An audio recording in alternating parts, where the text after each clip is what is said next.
السلام علیکم، میں ہوں رضوان اشرف۔ حکومت کو ایک نیا پلان دیا گیا ہے، حکومت کو ایک نیا ٹاسک اور ذمہ داری دی گئی ہے کہ آپ نے اب آئینی ترمیم پاس کروانی ہے اور اس کے لیے تاریخیں دی گئی ہیں اور نیا منصوبہ اس حکومت کو دیا گیا ہے، جس کے لیے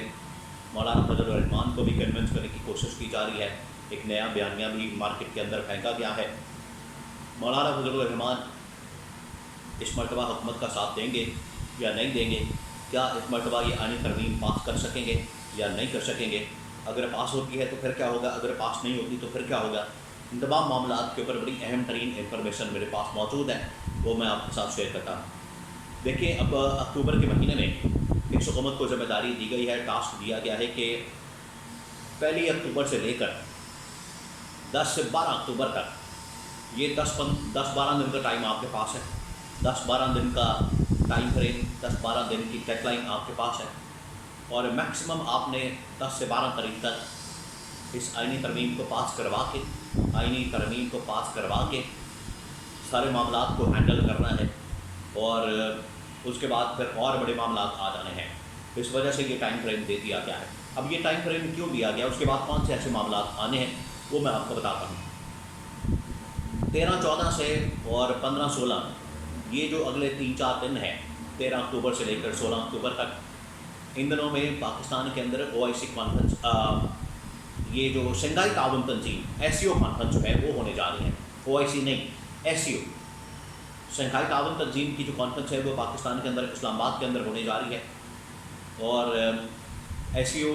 تنظیم کے جتنے نمائندے یا اس کے ممبران اور ان ممبران ممالک کے سربراہان وہ پاکستان آنا شروع ہو جائیں گے، 11-12 سے آنا شروع ہو جائیں گے، کیونکہ جب اس ٹاپ لیول کے سربراہان آتے ہیں تو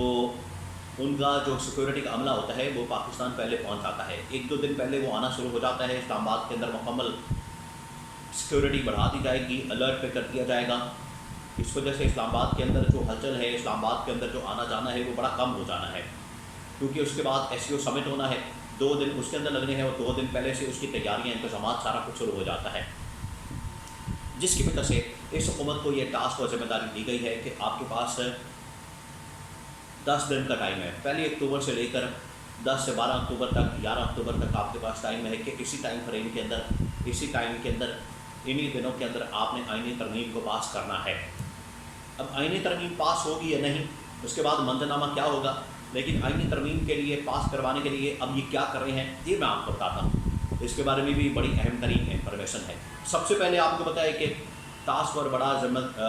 بڑی ذمہ داری، بڑا ٹاسک وہ یہی ہے کہ مولانا کو کسی طرح سے بنایا جائے، مولانا کو کسی طرح سے کنونس کیا جائے، کیونکہ پچھلی دفعہ جب یہ آئینی ترمیم پاس کروانے میں ناکام ہوئے،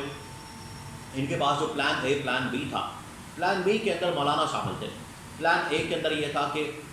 جو یہاں سے بندے ہیں PTI کے وہ توڑیں اور ان سے ووٹ کاؤنٹ کروائیں اور ان سے ووٹ ڈلوائیں اور آئینی ترمیم پاس کروائیں، لیکن سپریم کورٹ کا فیصلہ آ گیا، جس کے بعد پلان A ان کا ناکام ہو گیا اور یہ PTI کے بندے نہیں توڑ سکے، اور سیکنڈ پلان میں انہوں نے پھر مولانا کے پاس جانا تھا، لیکن مولانا نے انکار کر دیا۔ مولانا بڑی زبردست گیم کرتے رہے ان کے ساتھ، ان کو سمجھ نہیں آئی، اور پھر یہ آئینی ترمیم پاس کروانے میں ناکام ہو گئے۔ اس وجہ سے ان کا فوکس ہے مولانا کے اوپر کہ مولانا کو کسی طرح سے بنایا جائے، جس کی وجہ سے پاکستان کے میڈیا کے اندر یہ خبریں پھیلائی جا رہی ہیں، بیانیہ بنایا جا رہا ہے کہ مولانا مان گئے، مولانا PTI کو دھوکہ دیں گے، مولانا ادھر چلے جائیں گے، گورنمنٹ میں چلے جائیں گے، حکومت کے ساتھ مل گئے ہیں، مکمکہ ہو گیا ہے، بات ہو گئی ہے، گل ہو گئی ہے، اور مولانا جو ہے اس حکومت کو ووٹ دیں گے۔ لیکن بات یہ ہے کہ مولانا اتنی آسانی سے ماننے والے نہیں ہیں، جس کی وجہ سے یہ ذمہ داری نون لیگ کو چھوڑ کے اس مرتبہ پیپلز پارٹی والوں کو دے دی گئی ہے، اور بلاول بھٹو اور آصف زرداری کو دی گئی ہے۔ میں آپ کو ایک اور خبر دے دوں کہ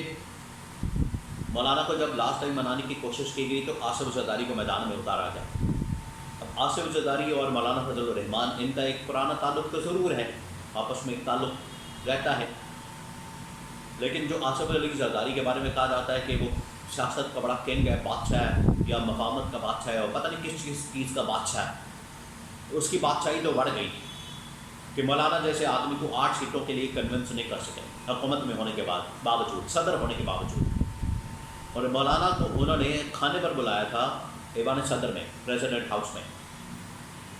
نہ صرف انہوں نے بلایا تھا بلکہ شہباز شریف نے بھی مولانا فضل الرحمان کو وزیر اعظم ہاؤس کے اندر کھانے پر بلایا تھا، لیکن مولانا فضل الرحمان نے دونوں کی دعوت کو قبول کرنے سے انکار کر دیا،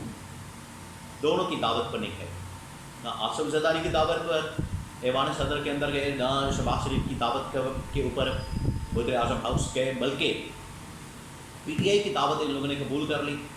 جمعیت علماء اسلام نے اور مولانا فضل الرحمان نے، اور اسد کیسر کے گھر دوپہر کا کھانا کھانے پہنچ گئے۔ اس سے آپ اندازہ کر سکتے ہیں کہ مولانا نے کس قسم کی چال چلی اس حکومت کے ساتھ، جو کہ حکومت کو سمجھ نہیں آئی، اور پھر حکومت سارا ملبہ پھینکتی رہی اسٹیبلشمنٹ کے اوپر، اور اسٹیبلشمنٹ نے جو ان کی ذمہ داری دی تھی یہ اس کو پورا کرنے میں ناکام رہے۔ اب یہ کہا جا رہا ہے کہ مولانا کو پہلے سے کنونس کیا جا رہا ہے، مولانا کو پہلے سے منایا جا رہا ہے کہ مولانا کو کسی طرح سے کنونس کیا جائے، منایا جائے، تاکہ مولانا جو ہے پہلے ہی اس کے اوپر آ جائے ہمارے ساتھ۔ بعد میں بھی جو ہم نے بھاگ دوڑ کرنی ہے، بعد میں بھی جو ہم نے اتنا سارا کچھ کرنا ہے، پہلے کیوں نہ منا لیا جائے۔ تو مولانا ابھی تک مانے نہیں ہیں، مولانا اسی اسٹیج کے اوپر کھڑے ہیں۔ ایون کہ پی ٹی آئی والوں نے مولانا کے ساتھ ملاقات کی ہے، تو پی ٹی آئی اور مولانا کے درمیان یہ اتفاق پایا گیا کہ ہم دونوں مل کر ایک آئینی پیکیج لاتے ہیں، اپنا ایک آئینی پیکیج لاتے ہیں، اور اس کے اندر اپنی باتیں شامل کرتے ہیں اور اس حکومت کے سامنے رکھتے ہیں ٹیبل پر، پھر دیکھتے ہیں کہ یہ کیا کرتے ہیں۔ تو مولانا ابھی ان کے ساتھ جانے والے نہیں ہیں۔ اگر یہ بندے توڑ کے پی ٹی آئی کے ادھر کریں گے تو وہ ووٹ کاؤنٹ نہیں ہو سکتے۔ 30 ستمبر کو وہ کیس لگا ہوا ہے۔ ہاں، ایک دو دن کے اندر یہ اگر فیصلہ آ جاتا ہے پھر یہ بندے توڑ کے پی ٹی آئی کے تو ادھر کر لیں گے، ورنہ ان کے پاس ابھی پلان کوئی نہیں ہے، ابھی بھی ہوا میں باتیں ہو رہی ہیں۔ اور اسی وجہ سے جو پچھلی دفعہ ذمہ داری دی گئی تھی شہباز شریف کو یا نون لیگ والوں کو، اب اس میں پارٹی بدل کے یہ پیپلز پارٹی کے پاس معاملہ چلا گیا ہے کہ وہ اس کو ہینڈل کرے، اور نون لیگ کو اس لیے فارغ کر دیا گیا ہے کہ اس سے آپ اندازہ کر سکتے ہیں اس بڑی ڈیولپمنٹ سے کہ نواز شریف نے پاکستان سے جانے کا اعلان کر دیا۔ نواز شریف پاکستان سے جا رہے ہیں، آگے آئینی ترمیم آنے والی ہے، آئینی ترمیم کے اندر ایک ایک ووٹ بڑا اہم ہے،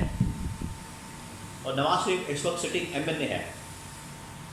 این 130 ہے، چاہے جعلی ووٹوں سے جیتا ہے، جعلی ووٹوں سے وہ بنا ہے، لیکن جو 130 کی سیٹ ہے وہ بڑی اہم ہے۔ نواز شریف بطور ایم این اے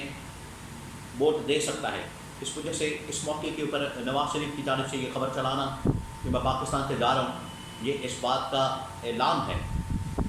کہ نواز شریف کو اس حکومت کے اوپر اعتماد نہیں، نواز شریف اس حکومت کے ساتھ چلنا نہیں چاہتا، اسٹیبلشمنٹ کے ساتھ نہیں چلنا چاہتا، مکمل عدم اعتماد کیا ہے، اور نواز شریف نہ آئینی ترمیم پاس کروانا چاہتا ہے، نہ کسی کو ایکسٹینشن دینا چاہتا ہے، نہ وہ کسی کے حق میں ہے اس وقت۔ تو یہ سچویشن بن چکی ہے، کھچڑی پکی ہوئی ہے، اور اسی کھچڑی کے اندر حکومت کو ٹائم دے دیا گیا 10 دن کا۔ اس دن کے اندر پہلی سے 10-12 تاریخ تک آپ نے آئینی ترمیم پاس کرنی ہے۔ اگر پاس نہ کی تو پھر تو مکمل چھٹی، اگر پاس کر دی تو ہفتے 10 دن بعد حکومت کی پھر بھی چھٹی کروا دی جائے گی۔